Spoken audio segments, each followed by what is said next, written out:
দর্শক, পুরো সেতু ভবন পুড়িয়ে দিয়েছে দুর্বৃত্তরা। দেখতে পাচ্ছেন কি অবস্থা করেছে সেতু ভবনের এই গাড়িগুলো। কয়েকদিন আগেও কিন্তু অক্ষত অবস্থায় ছিল এবং সচল অবস্থায় ছিল। আজকে কিন্তু দেখতে পাচ্ছেন পুরা কয়লা।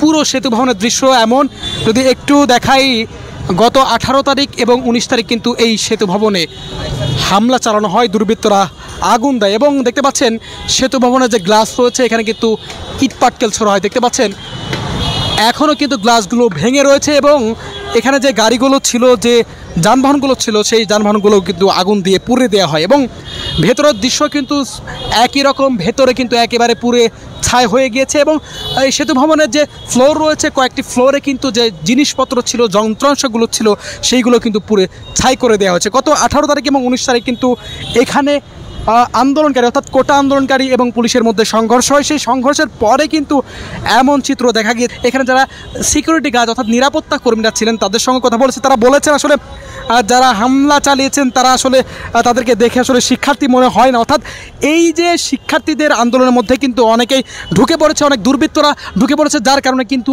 এই হামলার ঘটনা ঘটছে বলে ধারণা করা হচ্ছে। এখানে যারা কর্মকর্তারা ছিলেন তারা কিন্তু প্রথমে আসলে তারা প্রতিহত করার চেষ্টা করে, পরে কিন্তু তারা নিজেদের প্রাণ বাঁচাতে কিন্তু তারা ছোটাছুটি করে এবং পরেই কিন্তু আন্দোলনকারীরা এখানে প্রবেশ করে এবং দুর্বৃত্তরা কিন্তু এখানে আগুন ধরিয়ে দেয়। সেই আগুন কিন্তু অনেকক্ষণ যাবত জ্বলতে থাকে, যার কারণে কিন্তু পুরো ভবনের যে সকল জিনিসপত্র ছিল, যে সকল গাড়ি ছিল, যে সকল যন্ত্রাংশগুলো ছিল, সেইগুলো কিন্তু একেবারে পুড়ে ছাই হয়ে গেছে।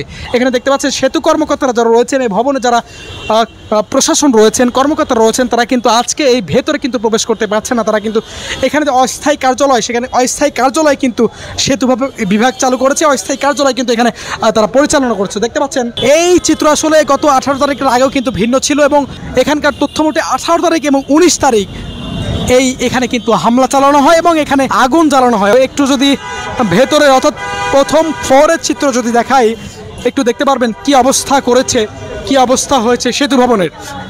এটি সেতু ভবনের প্রবেশের একেবারে প্রথম ফ্লোর এবং দেখতে পাচ্ছেন এখানে পুরো সব কিছু কিন্তু তছনছ হয়ে গিয়েছে।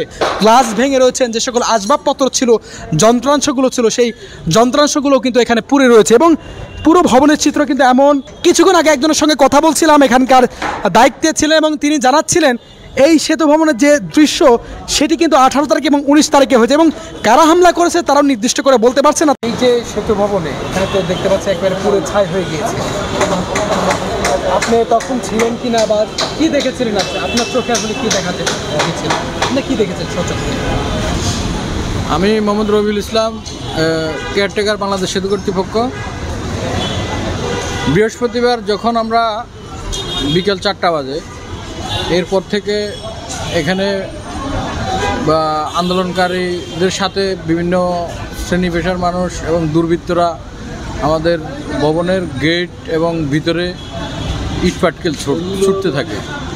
একটা পর্যায়ে কিছু দুর্বৃত্ত আমাদের গেট টপকিয়ে গেট ভেঙে ভিতরে চলে আসে। ভিতরে আসার পরে আমরা তাদেরকে প্রতিহত করার চেষ্টা করি।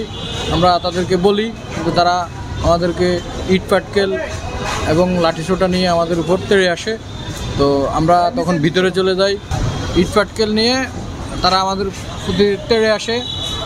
এরপর তারা একে একে আমাদের ভবনের সামনে থাকা গাড়িগুলোতে হামলা করে, ভেঙে ফেলে সবগুলা। এক পর্যায়ে তারা আমাদের ভবনের বিভিন্ন ফ্লোরে গ্লাসগুলোতে ইটপাটকেল ছুটতে থাকে।